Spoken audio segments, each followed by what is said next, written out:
Hello subscriber ទាំងអស់គ្នាថ្ងៃហ្នឹងដែរខ្ញុំមកប្រាប់អ្នកទាំងអស់គ្នាពីរបៀបក្នុងការ download នៅកម្មវិធីសម្រាប់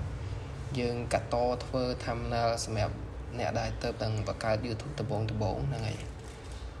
សម្រាប់កម្មវិធីហ្នឹងដែរថ្ងៃហ្នឹងខ្ញុំនឹងមកប្រាប់អ្នកទាំងអស់គ្នាពីរបៀប download វាជាដំបូងអ្នកទាំងអស់គ្នាចូលមកក្នុង Chrome browser Google របស់យើងហ្នឹងមកអូខេ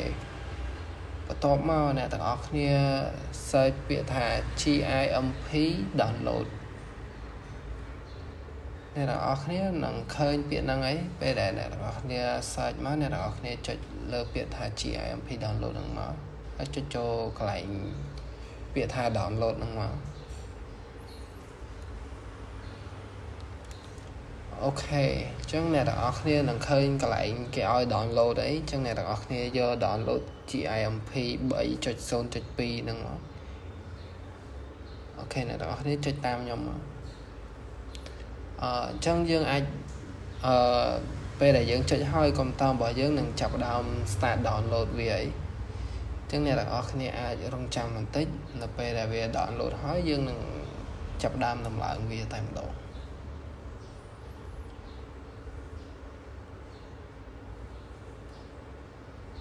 ដោយសារតែកុំព្យូទ័ររបស់ខ្ញុំរៀងយឺតហ្នឹងហើយអ្នកទាំងអស់គ្នាអាចរងចាំបន្តិចបាន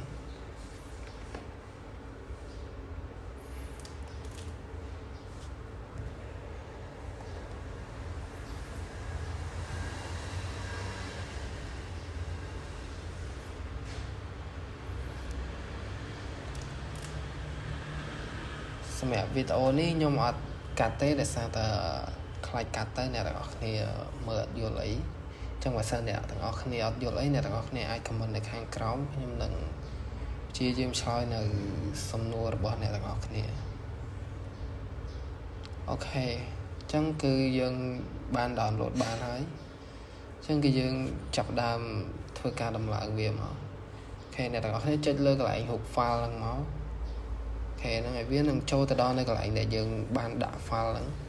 អញ្ចឹងយើង double click លើវា2ដងមកអូខេអញ្ចឹងយើងចុចពាក្យថា yes ហ្នឹងមក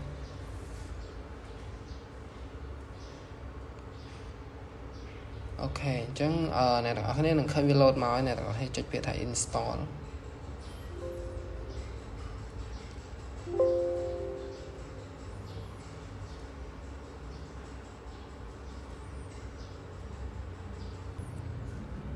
អូខេគឺថាយើងតម្លើងវាចិត្តពេញហើយ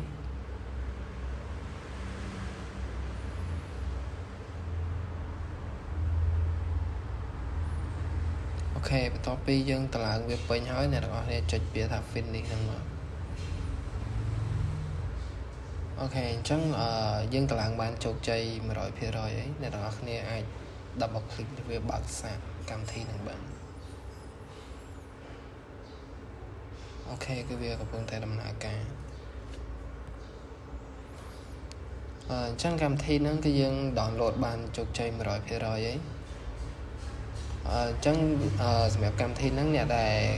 យើងសម្រាប់បើកធ្វើ thumbnail សម្រាប់ដាក់ YouTube អីយើងអាចសិក្សាស្វែងយល់ពីវាបាន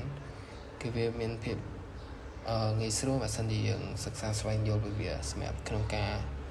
ចូលដាក់ thumbnail នៅលើ YouTube ពេលដែលយើងបានចាប់ផ្ដើមនៅក្នុងការធ្វើវីដេអូ YouTube ដំបូងហ្នឹងហើយអញ្ចឹងវីដេអូហ្នឹងគឺមានតែប៉ុណ្្នឹងទេ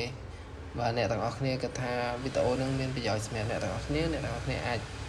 ជួយ subscribe នៅ channel ខ្ញុំម្នាក់មួយផងបាយបាយ